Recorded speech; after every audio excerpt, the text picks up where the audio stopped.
Hello, my name is Patapmani, and I am doing this video because this is my testimony as to the reporting of elder abuse to me by my mother, Elizabeth Johnson, middle name Jane, maiden name Anderson. She was staying with my brother Kennedy and his family um, during the occurrence.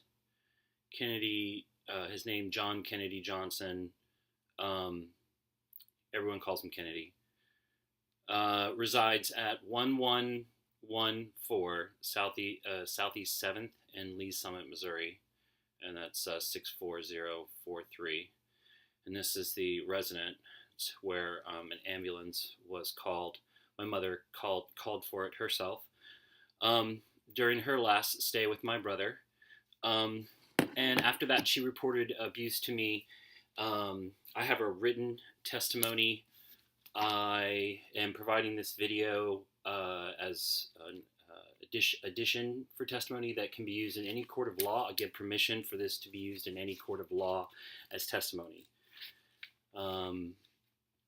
And if it needs to be reproduced in order to whatever is needed to get done for my mother to obtain a protection order or restraining order from my brother Kennedy Johnson, in order so that she may remain safe.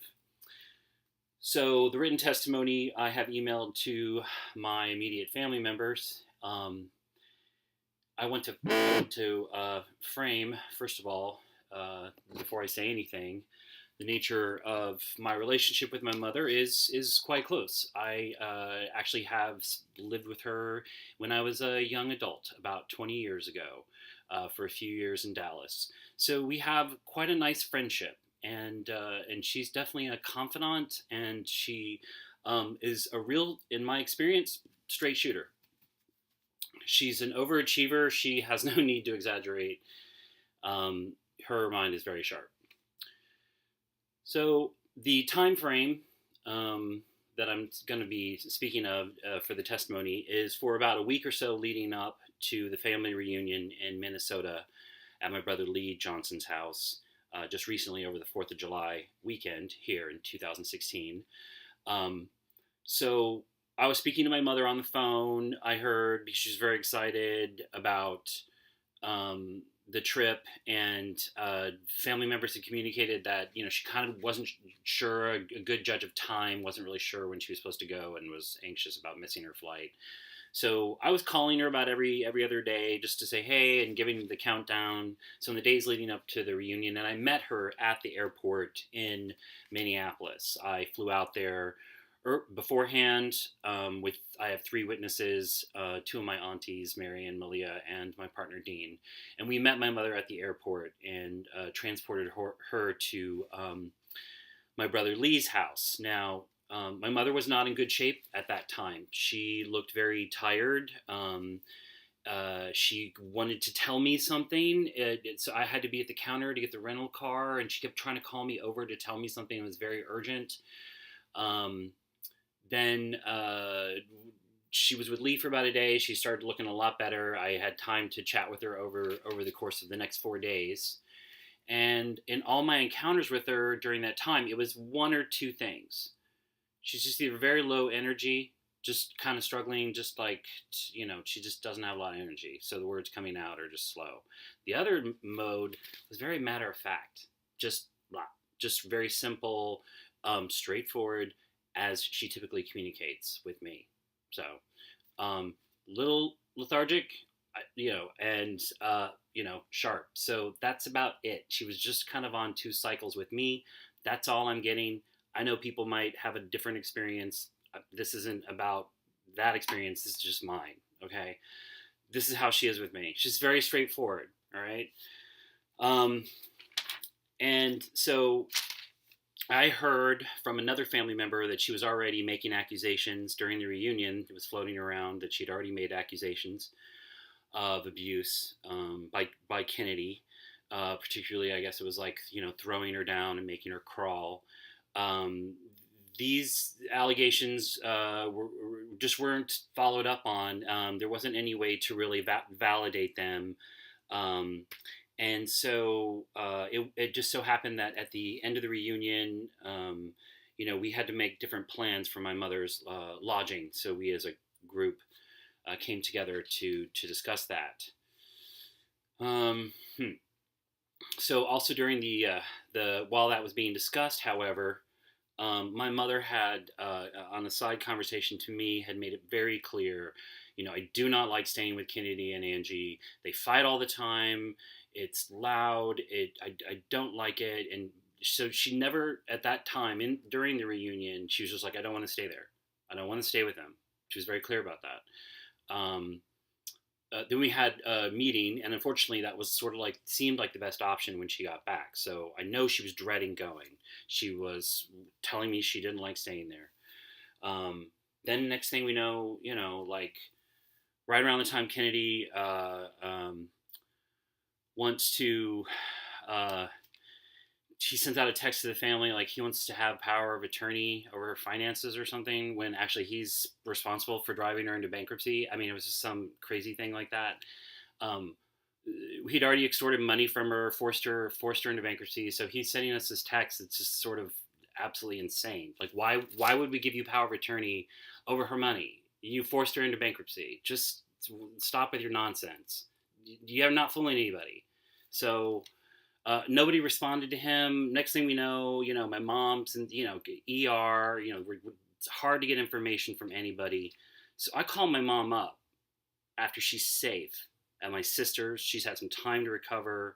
I call her, and it was during this time that she, in a very matter of fact, concise way, directly reported to me abuse by Kennedy.